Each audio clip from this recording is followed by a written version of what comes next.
Licenciado Seferino Reato, muchísimas gracias por estar aquí con nosotros en Ciudad Flamante. Hola, ¿cómo está? Muchas gracias a ustedes. Antes de hacer la primera pregunta, mostramos aquí a cámara el nuevo libro que está presentando Seferino Reato, Padre Mujica, ¿quién mató al primer cura Villero? Los usos políticos de un asesinato que conmovió a la Argentina, de Editorial Planeta. El licenciado Reato, que es licenciado en ciencia política, destacado periodista de investigación, autor de numerosos libros, es la persona que más sabe de la década del 70 en la República Argentina, además es panelista y el mejor analista de Gran Hermano. Seferino, antes de comenzar con la primera pregunta, usted cita a Karl Marx cuando dice, los hombres hacen su propia historia, pero bajo las circunstancias en las que se encuentran. El contexto es clave. ¿Quién fue Carlos Mujica y cómo se convirtió en un ícono para el peronismo y para la historia argentina? Bueno, Carlos Mujica fue un sacerdote muy destacado en la década del 60 y 70. Él fue asesinado hace 50 años, 11 de mayo de 1974, presidencia del general Juan Perón, y su asesinato conmocionó a la Argentina, no solo por las circunstancias, porque él fue acribillado en la vereda de la iglesia donde acababa de dar la misa, acá en un barrio porteño, Villaluro, un asesinato que parecía salido de una película de la mafia siciliana. Además porque era muy conocido, y era muy conocido porque en esa época había pocos canales de cable, pero tenían mucha audiencia, perdón, no eran canales de cable, eran canales masivos, y entre la programación había programas políticos, que lo veía todo el mundo. Él asistía, era invitado a esos programas con frecuencia, porque claro, tenía una pinta de galán de cine, era muy apasionado, también muy polémico, tenía sentido del humor, se peleaba, daba bien en cámara. Y además por su vida personal, porque él era un miembro de una de las familias de la élite porteña, Mujica Echagüe, y había dejado, digamos, toda una carrera asegurada en la abogacía para meterse en el seminario, descubre ahí el mundo de los pobres, va a ejercer su acción pastoral en la Villa 31, muy conocida acá también, y además de eso se hace peronista. Y se hace peronista proveniendo de un hogar antiperonista, como tantos jóvenes lo van a hacer, pero unos años después.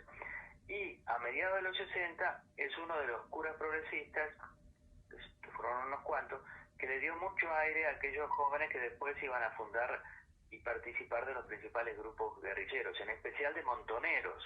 Montoneros es una guerrilla formateada en la sacristía de la Iglesia Católica, y él es uno de estos curas progresistas que los impulsa. No solo acá en Buenos Aires, en todo el país ocurrió esto, no se habla mucho de eso, pero es así. Ahora, tiempo después, con el correr de los años, él se fue separando de Montoneros y terminó su vida muy enfrentado con los principales jefes de Montoneros, entre ellos con Mario Firmenich, que había sido, como tantos, su discípulo en la Acción Católica. Es decir, es un cura que nos permite conocer qué pasó en los 60 y en los 70 en este país. Es una figura trágica de alguna manera porque se lo ve como una persona que va a ser consumida por el fuego de la violencia, violencia que era muy fuerte, la violencia política en aquella época. Ahí usted cita al monje benedictino Mamerto Menapache cuando las tinieblas andan sueltas, porque cada vez que llegue el 24 de marzo en la República Argentina se enciende ese discurso de que si fueron 30.000, que no fueron, que eran buenos, que eran malos. ¿Qué pasaba previamente para llegar ese 24 de marzo al golpe del 76 con Videla, Macera y Agosti? Y ese rol también, por supuesto, del padre Carlos Mujica. Bueno, yo creo que en los 3 años anteriores al golpe de Estado, esos hubo 4 gobiernos constitucionales del peronismo, fueron presidentes primero Héctor J. Cámpora, después Raúl Lastiri, después Juan Domingo Perón y por último Isabel Perón, a la muerte de Perón, porque Isabelita había sido elegida vicepresidenta. Pero claro, cuando se produjo el atentado contra Mujica, el presidente era Perón. Y en ese momento Mujica era uno de los principales defensores, desde el púlpito, pero también desde los medios, de Perón en la lucha entre Perón y los montoneros. Una lucha tremenda, ¿no? Porque Montoneros y Perón llegan como aliados, Montoneros como la vanguardia de su movimiento, a 1973. Pero una vez que Perón es elegido presidente, Perón les exige que dejen las armas. Montoneros no quiere porque ellos ya tenían un proyecto socialista, estaban embalados y pensaban que con las armas en poco tiempo más iban a tomar el poder. Hay una pelea muy fuerte, precisamente el miércoles 1 de mayo se van a cumplir 50 años de aquel acto en el cual Perón se peleó públicamente con Montoneros. Los montoneros abandonaron la plaza. Esa fue una pelea que después no hubo marcha atrás, porque al poco tiempo, el 1 de julio, Perón se murió. Bueno, en ese contexto, era un contexto de mucha violencia. Montoneros seguía con la violencia que después de la muerte de Perón la incrementaría notablemente con atentados, bombas, secuestros y demás, tanto así que pasaría a la clandestinidad en poco tiempo más, el 6 de septiembre del 74. Por el otro lado, el otro gran grupo guerrillero, el Ejército Revolucionario del Pueblo, que era más de izquierda, más trotskista, bueno, esos ya estaban todos en la clandestinidad. Digamos, ellos no les importaba que hubiera democracia o no, porque ellos también decían vamos a tomar el poder. Todos son democracias burguesas, limitadas, formales. Y luego había una constelación impresionante de grupos guerrilleros menores que hacían las suyas también. Por el otro lado, desde el gobierno también estaban sus comandos paraestatales, como la AAA. Los sindicatos tenían en general, no todos, pero muchos, sus guardias armadas. Después estaban los nacionalistas de derecha, en fin. Esto era un verdadero despelote de violencia, una orgía de violencia. Tanto así que llegamos al 24 de marzo del 76 con estadísticas impresionantes, no solo muertos, sino que cada 3 horas estallaba una bomba en la Argentina. Estas son estadísticas previas al golpe, publicadas por La Opinión, que era un diario que se consideraba de centro izquierda. Aprovechamos también, como le hicimos la otra de la entrevista, a la audiencia para que lea, los que no han podido leer, un gran libro suyo, Masacre en el Comedor, hablando de las bombas. Sí, claro, la bomba es siempre un acto terrorista, porque ahí lo que se busca es matar a cualquiera, dado que las víctimas que se pretenden no son las víctimas que van a caer, que se van a producir, sino que darle un mensaje de miedo, de terror a la gente en general. Es más o menos lo que pasa en Rosario, ¿no? Los esbirros de los narcos salen a matar a cualquier persona, a cualquier taxista, no importa quién es. Lo que quieren es mandar un mensaje de terror al resto de la población. Se Y esa produjo, es la esencia del terrorismo, ¿no? sí, se produjo un punto de inflexión con la vuelta de Perón. Mujica viene con Perón en el avión en su regreso definitivo, después la masacre de Seiza y el asesinato de José Ignacio Rucci. No, él viene antes, porque Perón regresó 2 veces del exilio. Estaba proscripto en 1972 cuando regresa por primera vez por unas semanas. Ordena más o menos las cosas en el peronismo de cara a la próxima elección. Él no podía participar y se vuelve a Madrid. En ese primer avión, que llegó acá el 17 de noviembre de 1972, Mujica era uno de los 2 curas que estuvo ahí, Mujica y otro sacerdote del tercer mundo, es decir, el padre Jorge Bernaza, es decir, 2 curas progresistas y peronistas. Después en el regreso definitivo él no está, sino que van otros 2 curas progresistas.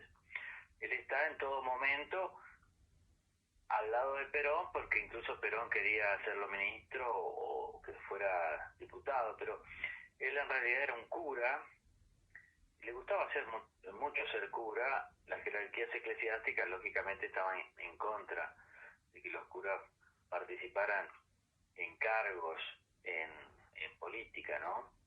Y él obedecía a las jerarquías, aunque tuvo un comportamiento demasiado, digamos, rebelde, pero en realidad siempre hasta llegar a un límite. Nunca quiso salir de la iglesia porque le gustaba ser cura, en el fondo era un cura en todo. Fue una persona pegada al celibato a pesar de su relación con Lucía Cuyen. Claro, tenía muchas amigas, una de ellas era esta chica Lucía Cuyen, que también era una joven, digamos, proveniente de un hogar de la élite porteña, que se enamoró de él, y según él dicen, él también de ella, pero un amor platónico porque no estaba dispuesto a dejar los hábitos. Algunos de los curas progresistas de la época estaban a favor de abolir el celibato, y ese fue uno de los motivos de los roces continuos con el episcopado, con los obispos. Pero claro, es un tema que tampoco dependía de la Iglesia argentina, ¿no? Depende del dogma vaticano, en todo caso. Se había dado ahí el Concilio Vaticano II también en ese contexto. Sí, ya se había dado, pero no había avanzado sobre este tema. Lo que sí es importante el concilio para dar una idea de que toda la idea de cambio, de reformas, también dentro de la iglesia era algo que venía de todos lados. Es decir, toda esta década del 60 es una década donde diversos actores coinciden y que hay que cambiar la sociedad. Que la sociedad llegó a un punto, el capitalismo llegó a un punto, el consumismo es una sociedad conservadora, tradicionalista y para los curas pecadora, que tiene que ser revolucionada. ¿En pos de qué? En pos de un socialismo muy impreciso, que algunos de los curas progresistas, como Mujica, con Mujica como abanderado, identificado después con el peronismo, pero que otros curas dijeron no, el peronismo no es suficiente, Perón es un manipulador, vamos hacia la izquierda, es decir, ya en el 72, 73 hay una división fuerte entre los curas del movimiento de sacerdotes para el tercer mundo, y Mujica queda de un lado liderando un sector peronista en contra del celibato y en contra de tensar demasiado la cuerda con la jerarquía eclesiástica. Mujica trabajaba en la Villa 31, pero no vivía en la villa. No, sí, estaba ahí todo el día, tenía muchas actividades porque, como decía, participaba mucho en los programas de televisión, escribía en distintas revistas y diarios, le dedicaba mucho tiempo a la comunicación. El trabajo pastoral y social lo hacía en la Villa 31. Dormía en el altillo del edificio del departamento de sus padres, en la isla de Recoleta, porque decía que, bueno, no podía dormir bien en la villa, necesitaba ver a su familia. Ahí es una cuestión muy particular, porque muchos le criticaban eso, pero él decía, bueno, yo con mis padres me sigo llevando muy bien, los quiero, les hago bien, viéndolos, cenando con ellos, y a mí también me hacen bien. Es raro porque lo que no se entiende a veces de Mujica, pero yo lo entiendo como un aporte de su parte, es que no es un rico que abandona a su familia para luchar en favor de los pobres y se vuelve contra su familia y su clase social. Para nada, él siguió teniendo el mismo contacto, la misma relación, el mismo afecto con su papá, su mamá, sus hermanos, pero también con sus amigos de otros tiempos. Tanto así que jugaba mucho al fútbol, era fanático de Racing y jugaba casi como un profesional porque entrenaba bastante, tenía su equipo para el fútbol amateur del área metropolitana, y los apellidos que lo acompañaban eran los apellidos de su círculo social, los Vicar Varela, Texano Pintos, Anzorregui, Acevedo. Podía transitar distintos mundos, porque no hablaba de política todo el tiempo, ¿verdad? También tenía muchos intereses. Licenciado Reato, la última, y agradecerle como siempre por su humildad y por brindarnos sus vastos conocimientos.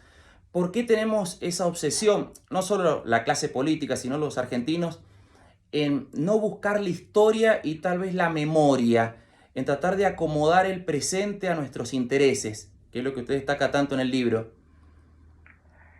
Bueno, yo creo que es parte de nuestra vocación por seguir en el fracaso. Me parece que la década del 70 mostró el fracaso de tres grandes proyectos de país: la patria peronista, claramente, la patria socialista y la patria militar. Y no hemos salido de eso, claro. Son proyectos de país vastos que involucraron a casi todo el espectro social. Y a nosotros parece que el pasado es como esos fantasmas que nos aprisionan, que no nos dejan mirar hacia adelante. También contribuye el hecho de que los grupos políticos se benefician de eso. Por ejemplo, el kirchnerismo, claramente, con el ímpetu que encaró durante tantos años, malgastando tantos recursos públicos, esa idea de hacer un relato a medida de los 70, donde los buenos eran los militantes, los guerrilleros, y los malos eran los otros, los contrarrevolucionarios. ¿Por qué? Porque los kirchneristas decían, bueno, nosotros somos los herederos de aquella generación. En aquel momento aquella generación dorada perdió, fue derrotada, ahora no será así. Y bueno, impostaron, movieron toda la historia hacia ese modelo, hacia ese relato. Me parece que es una cuestión que se ve claro a los 24 de marzo. Se conmemora un golpe de Estado, obviamente todo sale mal porque estás hablando siempre de un pasado de mucha violencia, de mucha sangre derramada por la dictadura, tan sangrienta, tan salvaje, pero también por las guerrillas, tan sangrientas, tan salvajes. Y eso nos tiene ahí.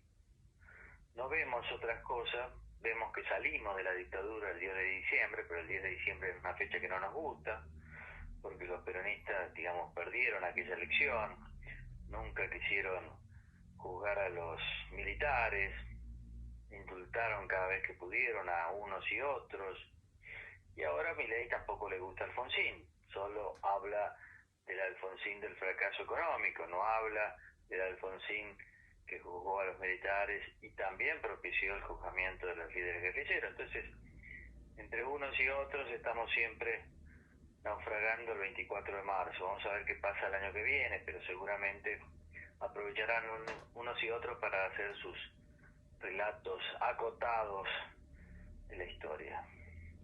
Licenciado Seferino Reato, muchísimas gracias, como siempre. Gracias a ustedes.